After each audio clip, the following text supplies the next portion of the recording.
All right, we are live. It is Monday, 6 p.m. in the doctor's kitchen. Every month we are doing 3-2-1 recipes. My camera's a little bit wonky, but the show will go on. I'm doing something a little bit different this week. It's 3-2-1, so still 3 portions of fruit and vegetables per person, 2 servings per recipe, all using 1 pan that I've got over here.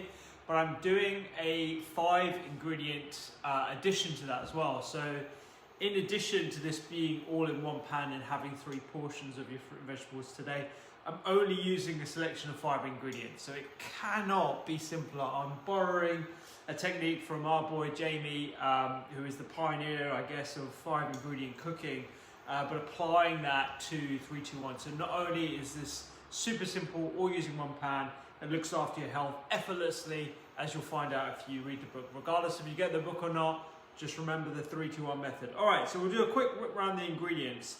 We've got some frozen spinach.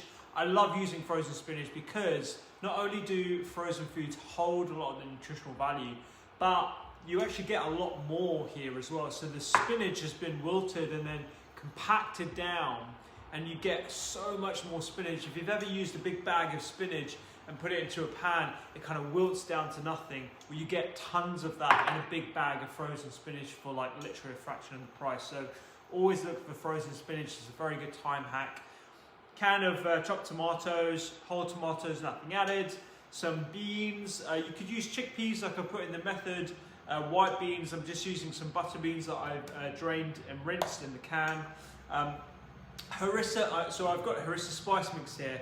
The recipe calls for Harissa Spice paste. Now if you don't have a paste or you can't find a paste, a very easy hack to make the paste is to get a spice blend, a Harissa Spice blend, which is basically ground coriander, cumin, paprika, garlic granules, probably a little bit of salt in here as well, some black pepper, caraway seeds. There's quite a few things in Harissa.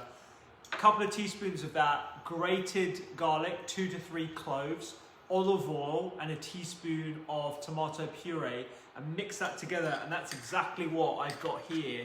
Just that, olive oil, tomato puree, grated garlic, a couple of teaspoons of the Harissa Spice mix, and honestly, that's how easy it can be.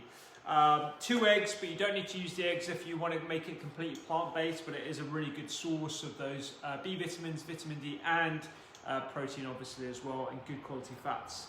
So that's pretty much it. These are the 5 ingredients and we're going to get cooking. So tiny bit of olive oil. You don't count the olive oil as one of the 5 ingredients. You've got to have a little bit of leeway here, or seasoning for that matter either. A little bit of olive oil.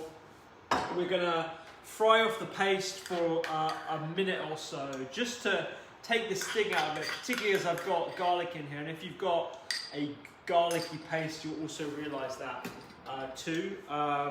Where's my wooden spoons? I don't know where they've gone. And let me know who's with us tonight. I've got my trusty Facebook up at the moment, so hopefully I'll be able to see you guys on this screen so I can answer any of your questions. Let me know where you're cooking. If you are cooking along, let me know. I can slow down for you guys, but this is a very simple recipe, so no bother whatsoever. Oh, nice. We've got some people. That's amazing. Let's see if I can enlarge that. All right, so move the harissa around and just fry it off just for a minute or so. Oh, brilliant, we've got loads of people. Aaron, Kerry, Anna, Annette. I had a very good weekend. Anna from Hampton. Karen's with us. Inga Hitale. Someone from Ireland, Margaret, that's brilliant. Worcestershire again, awesome. Kerry from Cambridge. Thanks so much, Marion. I appreciate you guys coming. And you're definitely following the 3 portion, but I really do like that. The fact that loads of people are following the 3-2-1 method, that's brilliant. Someone from Wittering, Scottsdale, Arizona, amazing. Tara's here. Julie from Bishop Stortford. Norwich, Tracy from Norwich, look, near and far, we appreciate you being here. Okay, so right now, you will, if you're cooking along, the Harissa Spice mix will be imbuing your kitchen with beautiful flavours. You want to hit your chickpeas or your beans or your white beans, whatever you're using as the base, with that harissa flavour. We've got it on a low to medium heat, as we always do in the doctor's kitchen. Whenever you're using good quality olive oil, you want to use it on a low to medium heat.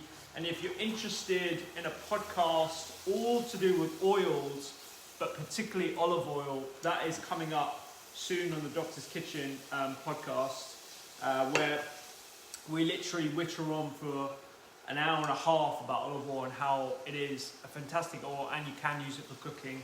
A lot of people don't realise that. So those will infuse the beans for a little while, and then we'll add the rest of our ingredients in stages. So if you're cooking along, don't worry if I'm going a little bit faster. And I've just realised this is also a no chop recipe. So I'm not doing any chopping whatsoever. I don't even have my knife out. That's how little cooking this is. One of those recipes that I would rely on coming back from work or whatever. So yeah. Oh, you love the harissa paste recipe? Super easy, very, very simple hack. Grated garlic, olive oil, harissa paste. You could do the same thing with Madras curry paste, any curry paste really, Sri Lankan curry powder. You could use it with Ras El Hanout. And if you're a subscriber to the Doctor's Kitchen, you'll get these recipes in advance of doing the cook along, so you've got all the recipes ready. Regardless of whether you cook along or not, you have them. And then we put all these videos on YouTube afterwards for you guys as well. Okay, so the beans are going. We're going to bring our chopped tomatoes in. Now I'm using quite a bulky pan for this meal. Ideally you'd want to use a slightly slimmer sort of saucepan because there's not too much liquid, as I'm making this for 2 servings, and you want to have enough space for the eggs to poach in essentially. So if you do have like quite a wide pan, just slap in a tiny bit of water just to give a little bit more liquid, so there's enough simmering liquid for the eggs. But if you are using frozen spinach, this will leach out some of the natural water that's in the spinach leaves and from the frost as well, as this is frozen. So in that goes. And if you don't have spinach, you could use finely chopped fresh spinach as well. You don't have to use frozen, but fresh spinach. And you could also use finely chopped chard.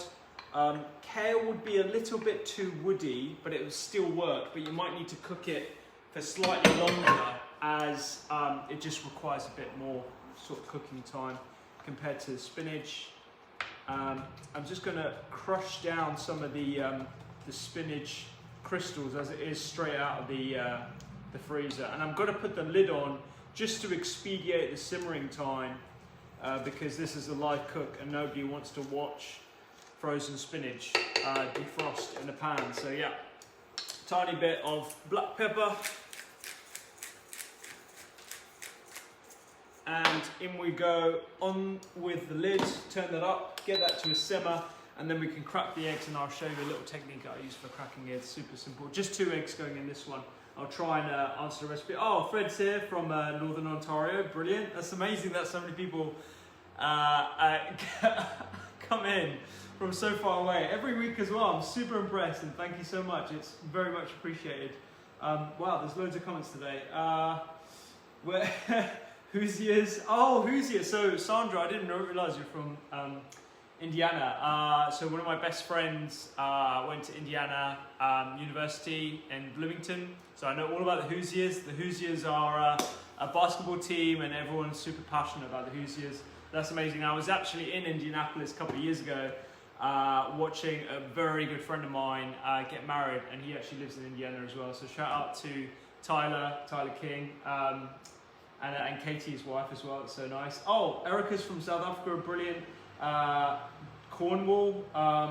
Are the lives continuing after this week? So I'm going to give myself a bit of a break as I'm moving studio as well. So we won't be doing the lives next week. But I probably will end up doing more lives because they've been super popular, and that's great. Carol, you're making the tempeh red curry. That's one of my favorite recipes from 321. Very easy recipe, particularly if you don't like tempeh, or you haven't used tempeh in a recipe like that before. It's one of those recipes that I think will change a lot of people's minds about tempeh. It can be quite bland or a bit odd in terms of the texture for people, but promise, like, once you know how to use it, it's one of those staples that you have in your fridge. I certainly have it all the time. Brilliant, that's great. Can't wait for the podcast. Yeah, it's great. Thank you, Inga. Olive oil, tablespoon. Tara drinks a tablespoon of olive oil every day. That's kind of something that the Mediterraneans do. And in fact, that was one of the study interventions for the Predimed trial. But they stopped early because of the distinct health benefits that were demonstrated in the intervention group, which was the added extra virgin olive oil and nuts. So there's good quality cold pressed oils with those whole nuts, the things that I bang on about all the time, nuts and seeds. They are so cardioprotective and very, very healthy for us, not only from the perspective of cardiovascular disease, but also from brain health as well. So they contain things like magnesium, vitamin E, that things that are quite hard to get in your general diet. And they're really concentrated phytonutrients as well, so that's great. I'm so glad. It's Tara, you're right. It's kind of like a shakshuka, this recipe, because it's like, you know, get all the base recipe and pop your eggs in. Shakshuka tends to have like slow caramelized onions. It takes a bit of time, but I love like a traditional shakshuka recipe, and the green ones as well. So where you put loads of greens in, so it turns that vibrant green. A shakshuka recipe is in the 3-2-1 book. This is a very speedy 5-ingredient recipe. So most people tend to have these ingredients in their store cupboards beyond, apart from the eggs. And that's why I just think it's a fantastic recipe everyone should know. So my mixture is simmering away. I'm going to give that another couple of minutes just to infuse the flavors, because one of the things that you want to do when cooking like this is allow the liquid to really infuse in terms of the flavors from that harissa, that quick harissa paste that I made, to get the maximum value out of the meal. So that's brilliant. Oh, Linda, my book arrived. Thanks so much. I really appreciate it. And you appreciate all the tips and explanation of the health benefits. That's exactly why I'm here. Thank you so much. Really appreciate that. So from Somerset, you ordered the book. Brilliant. Do I think frozen veg are great for nutrients? Kerry asks. Yeah, so at the top of this cooking session, I talked about the value of frozen spinach. It's frozen at the source, and that goes for all veggies actually that you can find. So actually when you look at the nutrient profile, it's pretty much undamaged. And in some cases, like in the case of berries, it may be even preferable to go for the frozen berries. The reason why is because when you buy blueberries or raspberries out of season, they're being shipped thousands of miles away, and once they've picked, the time is ticking. So the number of the amount of handling, the air pressure that changes when they're air freighted over, the temperatures that they have to maintain as well, and that's why when you tend to get berries that are fresh, you put them in the fridge, they're off within a couple of days, because there is like such a short time window. And that's why when you use frozen, not only is it cheaper, it's frozen at the source, it retains a lot of those nutrients. There are differences in the two. So, you know, if you ever try to use frozen berries in a recipe that required the texture for it to be quite firm, it just turns to mush. But if you use it in like a berry smoothie or another sort of dessert, then it's completely fine. Then it really lends itself to that. So I'm going to go back to our baked eggs recipe here. So this is what it looks like. It's bubbling away. You can tell a lot of the water, the steam that's coming off, is coming from the spinach, which is exactly what we wanted. Particularly as I'm using quite a wide pan, it's a good thing. I'm going to move the spinach around just so I can create 2 holes here. And I want to make sure that I'm doing this pretty quickly, because I don't want any of that steam. I don't want too much steam to escape, because I need that to cook the eggs. And I should have cracked the eggs whilst I was chatting to you guys, but I didn't. So firm crack on the board and then straight into the pan. And again, if you're vegan or plant-based, you don't need to do this option, obviously. Again, crack on the board, and then I would try and do it one-handed in a fancy chefy way, but I'd probably end up spilling it everywhere. So enough of that. All right, lid goes on, 5 minutes. As I've got a clear lid, I can see the whites turn, and just give it a little shake if you want to see if it's firming up. That is the easiest way. So if you are doing it, if you do have a glass lid, that would be absolutely preferable. And you can see like my kitchen is pretty much clean. Like I don't have any excess cleanup. This is quicker than a takeaway. It's certainly healthier than a takeaway. It's something that I would cook for brunch as well as dinner.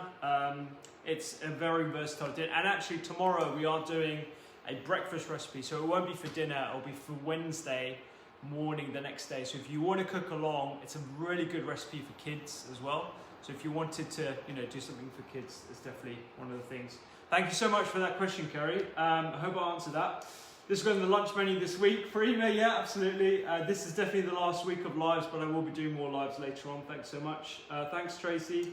And I think the benefit of cooking along is not just that you can ask me questions live, but I think even if you watch these back in the future, and they live on YouTube, so you can always watch them on YouTube. You'll be able to do exactly the recipe along with me as if you were cooking along live. So hopefully that's beneficial for you. And if I go too quickly, then you can always catch up or pause or whatever. So yeah. Oh, Margaret says your heartburn's decreased since you started these dinners. Any medical reasons? Oh, thanks, Margaret. That's great. I mean, we are doing a whole podcast on gastritis, commonly known as heartburn or reflux. There are some reasons why people experience more reflux than others.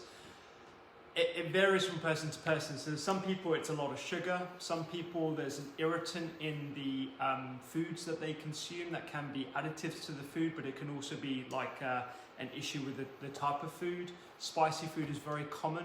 One of the things that I think is probably least talked about is the quality of oil. So I always use extra virgin olive oil and I use minimal amounts.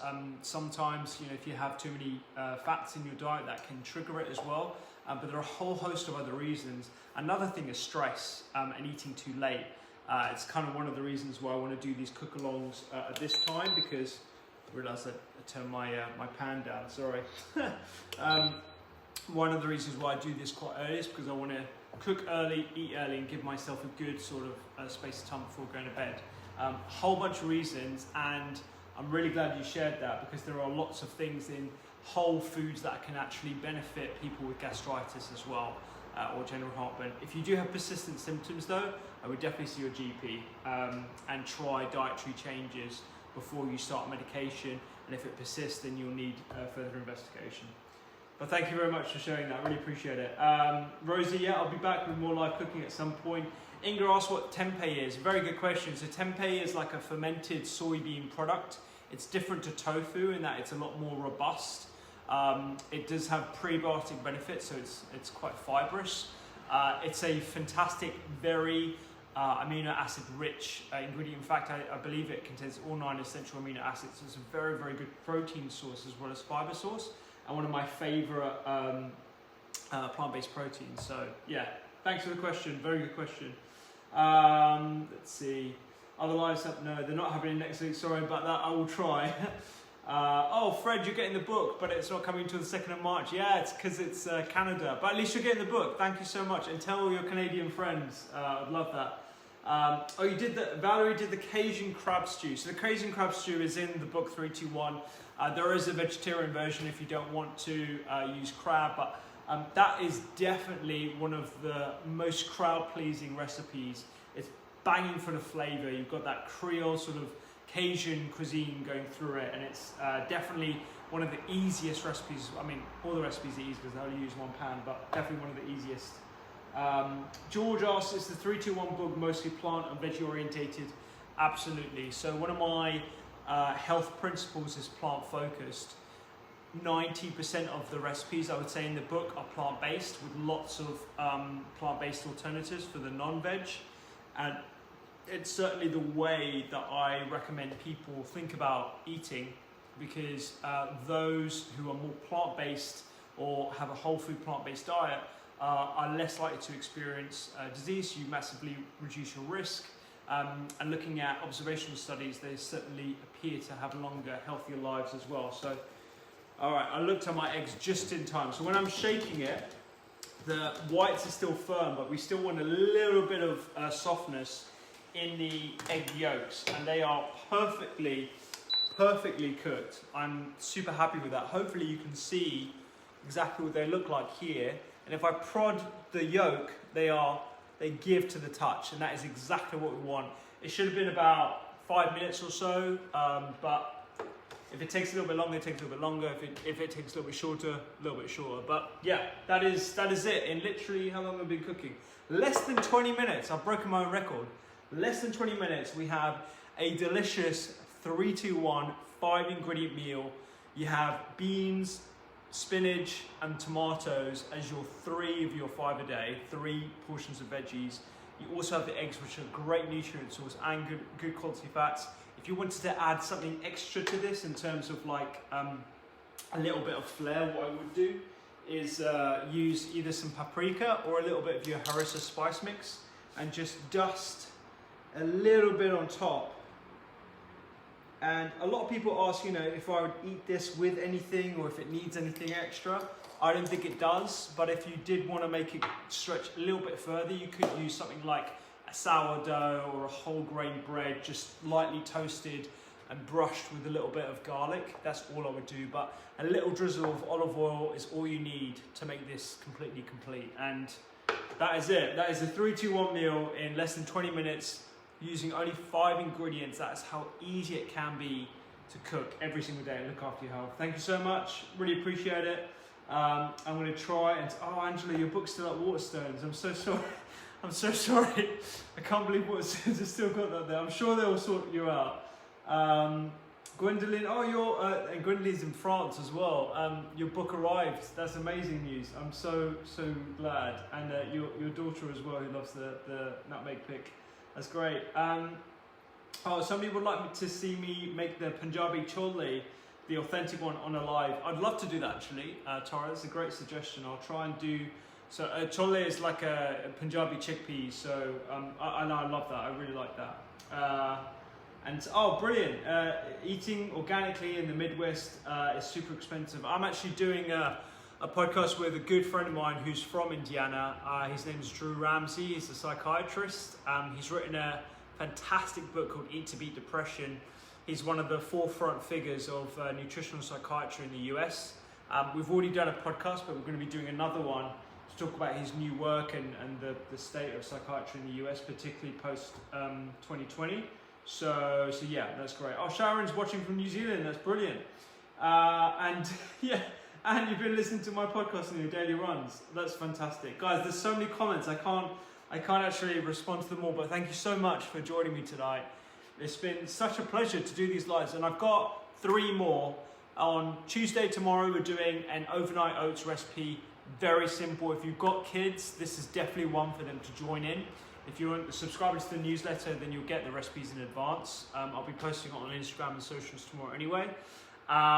Wednesday, I'm doing a Ras El Hanout veggie stew that you'll absolutely love as well, so do go check that out. And Thursday, I've completely forgotten what I'm making, but I'm sure it's going to be delicious. Thank you so much. Have a wonderful evening. Stay safe, eat well, keep your mood and spirits up, sleep well, maintain your immune health, and I'll catch you here tomorrow. Thanks, guys. Thanks so much for your comments as well. It's so kind of you. Bye now.